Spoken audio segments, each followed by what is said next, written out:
सी के सीरीज में हमने जो पिछली वीडियो में आपको बताया था पॉइंटर के बारे में कि पॉइंटर वेरिएबल किस तरीके से काम करता है और उसके अर्थमेटिक ऑपरेशन को कैसे परफॉर्म कराते हैं, उसका बेसिक फार्मूला क्या होता है, ये सारी बातें हमने बताई अपनी पिछली वीडियो में।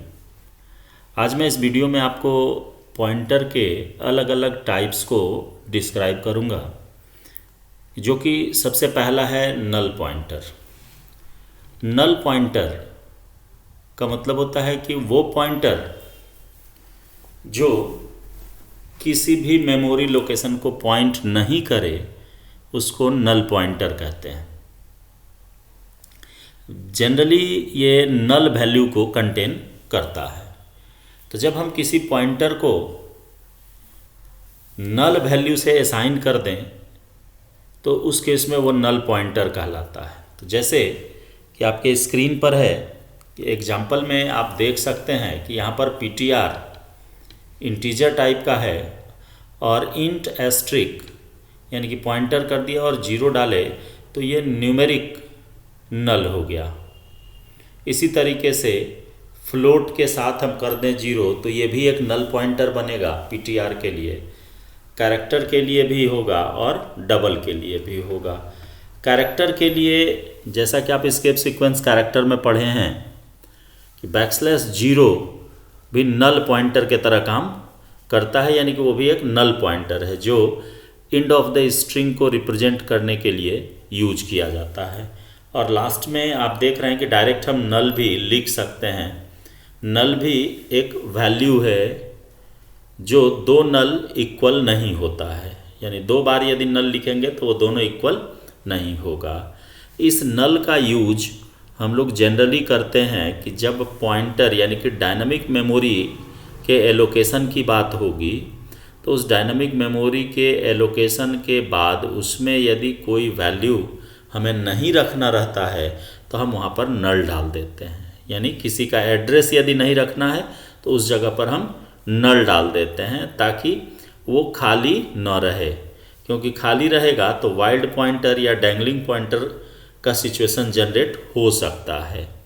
तो इसलिए वहाँ पर नल को हम लोग असाइन करते हैं और जिस पॉइंटर के साथ नल असाइन हो गया तो वो कहलाता है नल पॉइंटर। नेक्स्ट आप देखेंगे कि वॉइड पॉइंटर। मैं इसके प्रोग्राम्स को भी लास्ट में आपको दिखा दूंगा कि कैसे क्या क्या यूज होता है। वॉइड पॉइंटर क्या है कि वॉइड आप जैसा कि पढ़े हैं डेटा टाइप में कि वॉइड एक डेटा टाइप है, लेकिन वॉइड टाइप का कोई वेरिएबल क्रिएट नहीं किया जा सकता है। वो इसलिए नहीं किया जा सकता है क्योंकि वॉइड का साइज मेमोरी में अननोन होता है। अननोन यानी कि ये कोई मेमोरी लोकेशन एलोकेट नहीं करता है। और जैसा कि हम जानते हैं कि जब तक कोई वेरिएबल मेमोरी को एलोकेट नहीं करेगा तो उसको हम डिक्लेयर नहीं कर सकते, यानी मेमोरी का एड्रेस तो उसको लोकेट कराना ही पड़ेगा तभी उसकी स्टेबिलिटी पॉसिबल है। तो वॉइड टाइप का कोई भी वेरिएबल नहीं बन सकता है। लेकिन इसके साथ ही साथ हम लोगों ने पॉइंटर में ये पढ़ा कि बाय डिफ़ॉल्ट यदि हम वर्जन 2 के कंपाइलर की बात करें तो 2 बाइट होता है पॉइंटर का साइज, और वर्जन 3 के कंपाइलर में आते हैं तो वो 4 बाइट इंटीजर का बाय डिफ़ॉल्ट साइज ले लेता है पॉइंटर का। तो हम वॉइड टाइप का भी यदि पॉइंटर क्रिएट करेंगे तो भी ये 2 या 4 बाइट मेमोरी लोकेट करेगा। तो इसका मतलब है कि ये पॉइंटर बनाना पॉसिबल है वॉइड टाइप का। तो यदि हम वॉइड टाइप का कोई पॉइंटर बना भी लेंगे तो इसका यूज क्या होगा, ये बात आएगी आपके दिमाग में। तो इसमें सबसे मेन बात है जो कि आपको समझने का है कि वॉइड टाइप ही या वॉइड पॉइंटर ही एक ऐसा पॉइंटर है जो किसी भी दूसरे डेटा टाइप के वेरिएबल के एड्रेस को कंटेन कर सकता है। दैट मीन्स कि एक सिंगल वॉइड पॉइंटर अलग अलग टाइप के वेरिएबल के एड्रेस को कंटेन कर सकता है, यानी इंटीजर के एड्रेस को भी रख सकता है, कैरेक्टर वाले के भी एड्रेस को रख सकता है, और इसके साथ साथ आपको फ्लोट या डबल टाइप के वेरिएबल के भी एड्रेस को कंटेन कर सकता है। लेकिन इसके साथ एड्रेस को रखने में कोई परेशानी नहीं है। जैसा कि सिंटेक्स में आप देख सकते हैं कि इंट एक वेरिएबल है ए इंट टाइप का, और उस ए का एड्रेस हमने रख दिया ptr में, और ptr क्या है, वॉइड टाइप का पॉइंटर है। अब यदि हम इस ptr के थ्रू a में वैल्यू रखना चाहे, तो जैसा कि आप अभी पिछली वीडियो में देखे कि हम पॉइंटर के पहले एस्ट्रिक सिंबल लगा देंगे, तो ये एस्ट्रिक यहाँ पर इनडायरेक्शनल ऑपरेटर का काम करेगा, और जो भी वैल्यू रखेंगे वो वैल्यू जाकर के उस वेरिएबल में रख देगा जिसका एड्रेस पॉइंटर कंटेन किए हुए हैं। तो यहाँ पर एड्रेस ये ptr जो है ये रखा है किसका, a का। तो यहाँ पर हम कास्टिंग हमको करनी होगी, यानी एस्ट्रिक और ptr तो है ही, इसके बीच में आपको ये बताना पड़ेगा कि ptr अभी किस तरह के पॉइंटर के तरह काम कर रहा है। तो यहाँ पर आप इंटीजर वेरिएबल था तो देखिए हमने बता दिया कि ये इंटीजर के तरह का काम कर रहा है, इसलिए इंट एस्ट्रिक लगाना पड़ा। ये टाइप कास्टिंग कहलाता है। मैं इसका एग्जांपल भी आपको रन करा करके अभी दिखाऊंगा। इसके बाद आती है बात वाइल्ड पॉइंटर की। वाइल्ड पॉइंटर क्या है कि वैसा पॉइंटर जो कुछ भी मेमोरी लोकेट करे तो उसको मॉडिफाई कर दे, यानी कि ये बनेगा कब, तो इसका भी अपना सिचुएशन है कि जब हम किसी पॉइंटर में कोई वैल्यू यानी एड्रेस नहीं दें और उसको इंक्रीज कर दे तो वो वाइल्ड हो जाता है। नॉर्मली इसी से टूट कर के बना हुआ है डैंगलिंग पॉइंटर।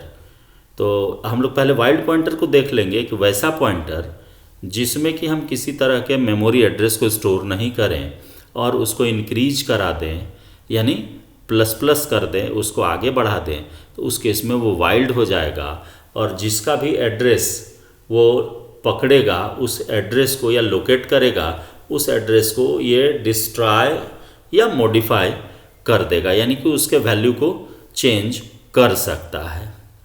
तो जिसका कि आपके स्क्रीन पर है कि वाइल्ड पॉइंटर का क्या क्या कर सकता है ये आपको क्लियरली यहाँ दिख जाएगा। तो जनरली हम लोग वाइल्ड पॉइंटर के बारे में यही जानते हैं कि जो हमारे मेमोरी को डैमेज कर दे। तो वाइल्ड होने के पीछे 3 रीजन है कि हम वैसा बिना एड्रेस डाले हुए पॉइंटर को आगे बढ़ा दें, या फिर हम जिसका एड्रेस डाले वो अवेलेबल ही ना हो, मेमोरी को डिलीट कर दिए हों, तो उस केस में वाइल्ड हो जाएगा। और तीसरा केस कहलाता है कि जब हम एड्रेस डालें तो उस एड्रेस को यदि अल्टर कर दे, चेंज कर दे, तो इस समय भी ये आपका पॉइंटर जो है ये क्या हो जाएगा, वाइल्ड हो जाएगा। नेक्स्ट है डैंगलिंग पॉइंटर। तो ये जनरली जनरेट होता है डैंगलिंग पॉइंटर कि हम मेमोरी लोकेशन डालें और वो वैसा लोकेशन हो गया जो कि फ्री किया जा चुका है, यानी कि डायनामिकली एलोकेटेड मेमोरी थी और उसको हमने डिलीट कर दिया। तो अब यहाँ पर ये जो पॉइंटर है वो कहलाएगा डैंगलिंग पॉइंटर। तो नॉर्मली 3 सिचुएशन जनरेट होता है या 3 जगह पर डैंगलिंग पॉइंटर आपको दिखेगा। एक पहला होता है कि डी एलोकेशन ऑफ मेमोरी, कि जैसे यहाँ पर आप देखिए कि मेलॉक के थ्रू, यानी कि डायनामिक मेमोरी एलोकेशन, मैं इसका डायनामिक मेमोरी के बारे में एक सेपरेट वीडियो बनाऊंगा वो आगे। तो मेलॉक के थ्रू एक इंटीजर टाइप का मेमोरी एलोकेट किया गया डायनामिकली और उसको स्टोर कर दिया गया पीटीआर में, और पीटीआर को हमने फ्री कर दिया, यानी मेमोरी डिलीट हो गई। इसके बाद फिर पीटीआर इक्वल टू नल करेंगे, यानी यूटिलाइजेशन हम कर रहे हैं या यूटिलाइज कर रहे हैं पीटीआर को, तो इस केस में यहाँ पर ये कहलाएगा डैंगलिंग पॉइंटर। दूसरा है केस कि डैंगलिंग कहलाएगा कि जब वेरिएबल मेरा आउट ऑफ स्कोप चला जाए, कि यानी किसी कर्ली ब्रेस के अंदर वेरिएबल को असाइन करें और उस असाइन किए हुए वेरिएबल को हम उस कर्ली ब्रेस के बाहर यूज करना चाहे तो वहाँ भी डैंगलिंग हो जाएगा।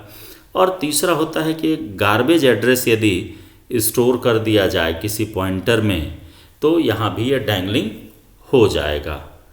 तो ये हमने आपको बताया कि पॉइंटर के बारे में कि कितने तरह का और आपका पॉइंटर हो सकता है, ये आपको हमने दिखाया। अब इसी के एग्जाम्पल्स को लेकर के आपको मैं दिखाता हूँ कि कैसे ये आप इसको प्रैक्टिकली करेंगे। मैं वन बाय वन बता देता हूँ। ठीक है, जैसा कि हमने पिछले सारे प्रोग्राम्स का आपको आउटपुट दिखा दिया कि कैसे इसको रन करेंगे। अब आइए कि यहाँ पर एक पॉइंटर के लिए हम लोग नल पॉइंटर उसको कैसे चेक करेंगे या क्या यूज है, इसको भी मैं आपको बताता हूँ। जैसे मान लीजिए यहाँ CH के हमने प्रोजेक्ट का नाम दे दिया। यहाँ आए और आकर के सपोज कीजिए कि इंट में एक एस्ट्रिक p नाम का हमने पॉइंटर बना लिया। तो पॉइंटर बनाया तो p को यदि हम यहाँ पर प्रिंट करें printf और p इक्वल टू %d और बाहर निकल करके आप p को प्रिंट करिए एस्ट्रिक p, तो ये क्या प्रिंट करेगा। तो देखिए इसको रन कराइए। ये पॉइंटर है, इसमें हमने कुछ नहीं डाला और डायरेक्ट इसको एग्जीक्यूट करा रहे हैं। यहाँ पर मेन का नेम आप दे दीजिए।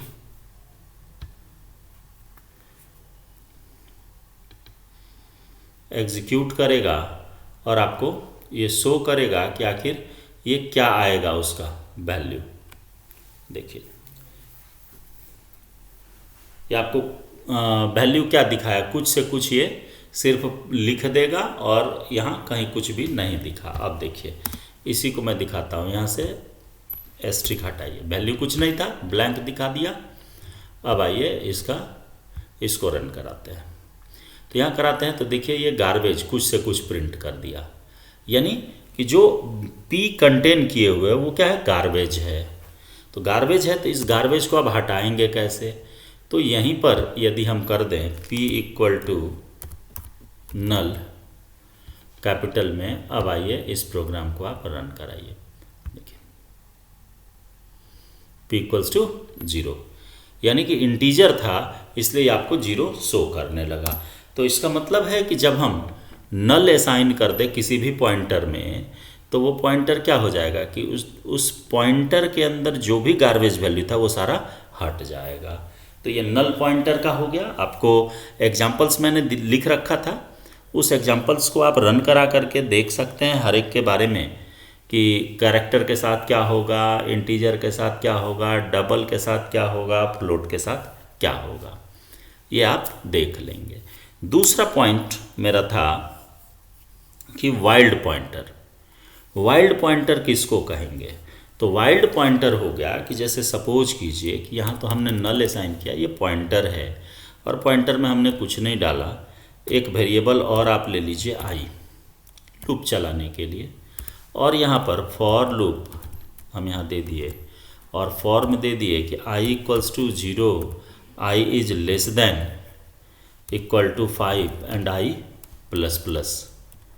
और इसके नीचे p में आकर के आप p को उतना बार प्लस प्लस कर दीजिए कि जितना बार ये लूप चले उतना बार p जो है वो इंक्रीज करते चले जाए। तो इस केस में आपका जो पॉइंटर p है ये वाइल्ड हो जाएगा।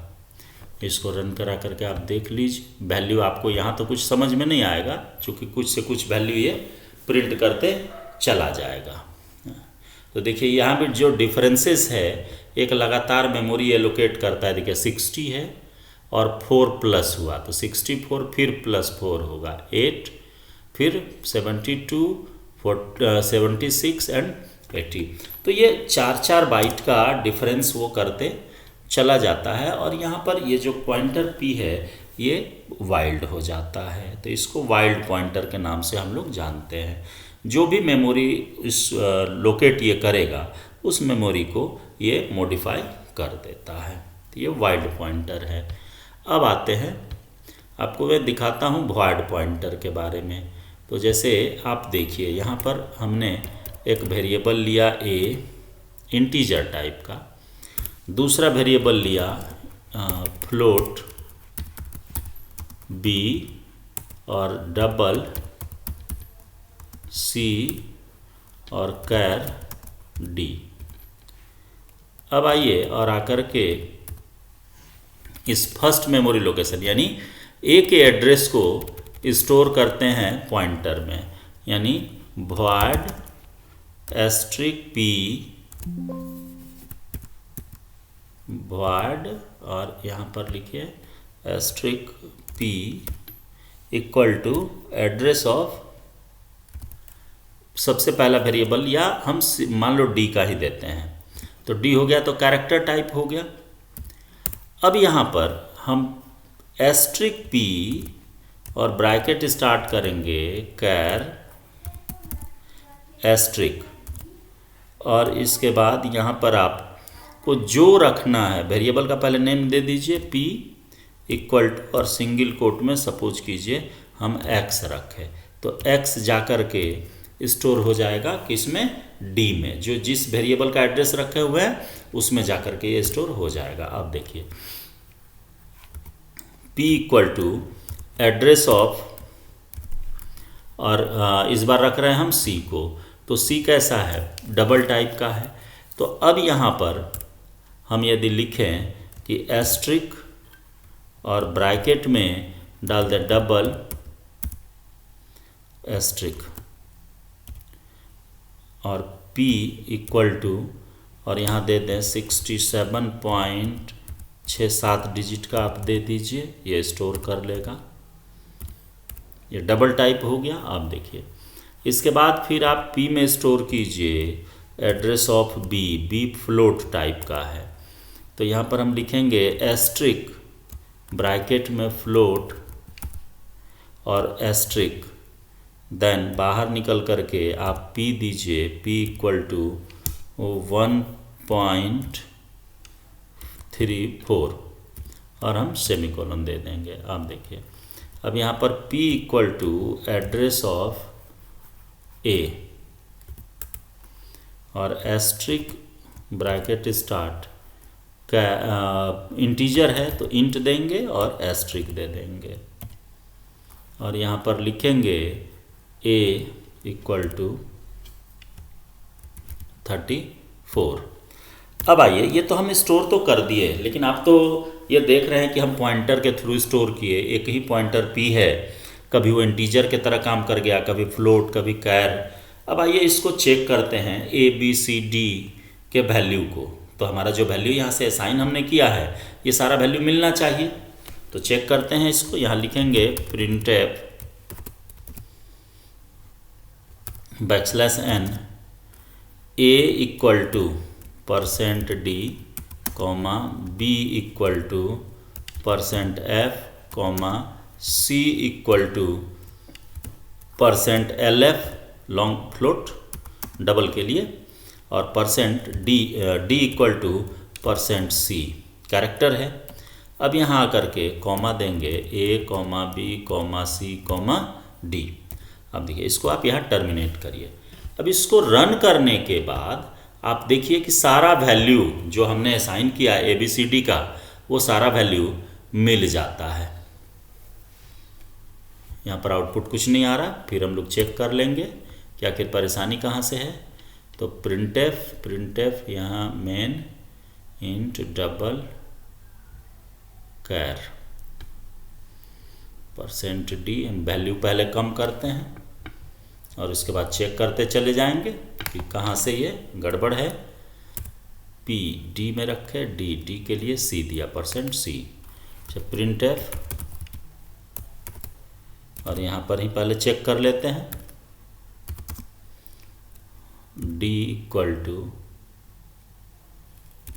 %c, और यहाँ कॉमा दे करके हम प्रिंट करा देंगे d को। यहाँ पर इसी तरह से 1 बाय 1 सारे को लेकर के चलते हैं और देखते हैं। पहले p को आप प्रिंट करा करके देख लीजिए, सामने मिल जाएगा आपको आउटपुट।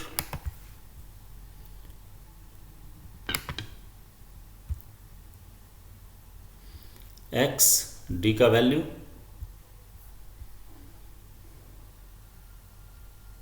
इसके बाद इसी तरह से 1 बाय 1 करा लीजिए। एक साथ यदि नहीं कर रहा है तो 1 बाय 1 आप करा करके इसको ये कर सकते हैं, डिस्प्ले करा सकते हैं। तो यहाँ पर ये है डबल पी, यानी कि डबल टाइप का है। तो यहाँ लिखेंगे C equal to %LF, long float है, और यहाँ वेरिएबल हो जाएगा मेरा C। अब इसको भी आप रन करा करके देखिए। देखिए ये जो वहाँ पर डबल टाइप में दिए थे वो वैल्यू यहाँ डिस्प्ले कर रहा है।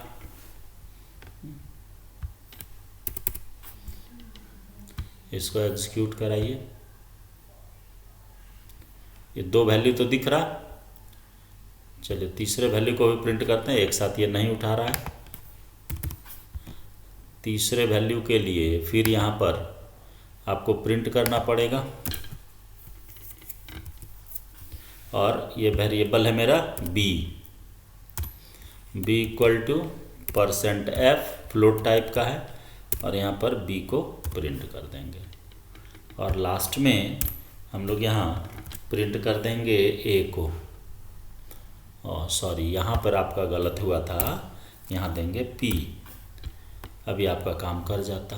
देखिए यहाँ लिखेंगे a इक्वल टू, यहाँ पर हो जाएगा %D, फॉर्मेट स्ट्रिंग इसका चूँकि इंटीजर टाइप का है, और यहाँ पर फिर आप लिखेंगे a। अब इसे आप रन कराइए। ये भी अब आपका काम कर जाएगा।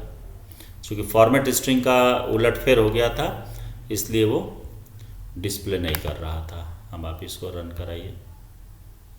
देखिए अलग अलग भी दिखा दिया, और यहाँ भी नीचे भी आपको दिखा दिया। देखिए दोनों का वैल्यू सेम आएगा। a 34 है, b का वैल्यू भी वही आ रहा है, c का भी वैल्यू आ रहा है, और d यानी d का भी वैल्यू x आ रहा है।